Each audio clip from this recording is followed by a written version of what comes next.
We started this conversation, Lucy, last year. We sat Hiyo kelele nasikika kweli? tutanini, Kama isolate. ufunge Windows ama we ni pro wa AI.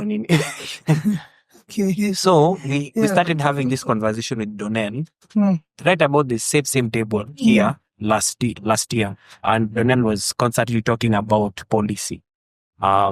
She was constantly. I remember that conversation you're talking to me about policy. Yeah. How you wonder, the government can actually, contract the private sectors to kind of sort of, execute some of the government's projects for the sterling that's actually going on. So to give a better understanding, first of all, nilikuwa nasema ni kama government inatumianga policies kucontrol watu. To legalize illegal things, illegal behavior. You get? So you use policies so that you're able to get away with your own agendas, your own greedy agendas. So I believe, although you'll educate me, even from a normal mwananchi, I believe as a young person in Kenya, nimekuwa nikifeel a lot of the policies that they put in place is a greed, So nilikuwa naambia, I gave Linford. So I told him something. I told him, Linford, think about it this way. How better would Kenya be if the private sector was involved more in matters to do with development? I gave him an example. I told him, Pale Tao CBD, a lot of the buildings there are privately owned. Why can those people be given responsibility to that piece of real estate up there, including the road, or make sure kuna security na road iko safi ama vitu kama hizo? Then ikakam to place that easy vitu zinekwa into place. It's more than just we're putting all these things, not just the policies, even the whatever they're passing. Yeah. It's not just for the people. There's more to it. So upon your conversation yetu iliishia. So I didn't stop there. That conversation, really? Most of your conversation you have with me, I usually don't stop there. I usually also go to God, just process the whole information because it touched me. And I remember back at that time, you were like, I told you like, okay, I think we can shoot about this because it was really something that, you said it then, it's like, it was like an inner witness, like, oh shit, yeah, this is something that actually this is a conversation that needs to be had. So I went to God, processed it out. And so throughout December, and, December, the time I took a break, maybe I was just processing with God that information. And it was something that was in God's heart. So crazy how, So I remember, I had this conversation with God, with our dad. Let me just say that because I always feel like when you use God, it's like, you're special or something. This is our dad, you know what I mean? I talked to our dad and he had a quite interesting thing to talk about, to say about. And I remember he kind of sort of gave me a glimpse of a thing. He was like, the people that he gave that mandate, or the people that he gave that mandate to actually go on ahead and call out the government on their bullshit, never quite lived up to it. They didn't quite live up to the mandate in which they were given. Or rather, they saw it as being secular. So you know what I mean? Either they saw it as being secular, or rather, they went on ahead and saw it as being, what is it called? They went to bend with the government. You know what I mean?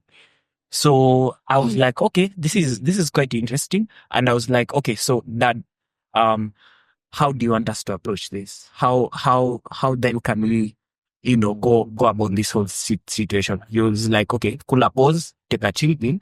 Let me show you. There are some few things I want to show you first before, we get there. Second time, he came through and he was like, okay, I'm going to give you guys a mandate. That's how I'm going to give you guys a mandate. Go on ahead and really do a deep dive on these policies, or not actually also going on in Kenya. And he was like, back that time, he was like, okay, it's not the time right now, but I'll tell you at the end. Okay. So when coming back, those are some of the things actually he went on ahead and clarified, and talked about it. And he was like, yeah, people are calling the people are calling the government out, but they're really not hitting the point. It's like there's a way he wants it to be called out, but they ain't going really to the point. I was like, okay, Dad, what's really the point? He took me to Amos 5:22. She wanted to read it from there. So here's Are you following? Yeah. Okay. So here's the thing. In Amos What? 5:22. Hey, Chris. Also, Okay.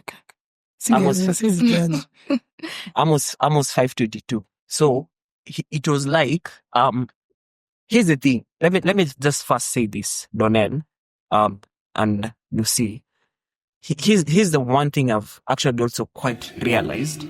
There's the people that God mandated them with that responsibility of keeping the government in check went to bed with it. You know what I mean? They went on ahead, they went to bed with it, and they no longer called it out. So it now resulted to what we actually see. So Amos 5:22.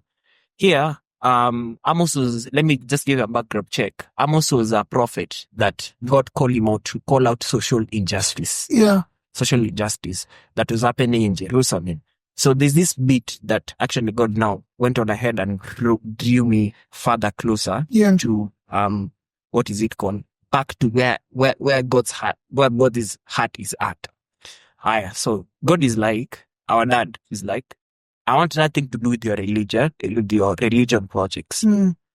This is the message. Your pretentious slogans and goons. I'm sick of your fundraising schemes, your public relations and image making.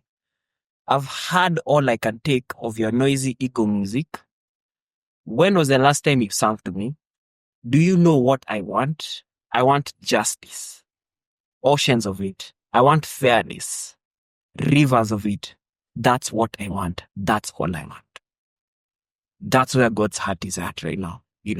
All that he wants is he wants justice for his people. All that he actually wants fairness. These are the two core things that we can't say that Kenya has right now, as of now. Because there's quite a lot that's actually going on behind the scenes of the injustices that are being done on people. I mean, the cases of SHA, the cases of tenders, the cases of the amount of bribery that's actually going on. Last week, 3 weeks, 4 weeks ago, we were told that 500 million was given out to go on ahead and reserve for the Grammys. Someone went on ahead and messaged the Grammys. The Grammys said it's an NGO and doesn't receive money from any organ to kind of sort of reserve for it. So 500 million went out of Kenya's account to nowhere. It can't be accounted. You know what I mean? Here's the same thing. God is like, do you know what I really want? I want justice, oceans of it. I want fairness, rivers of it.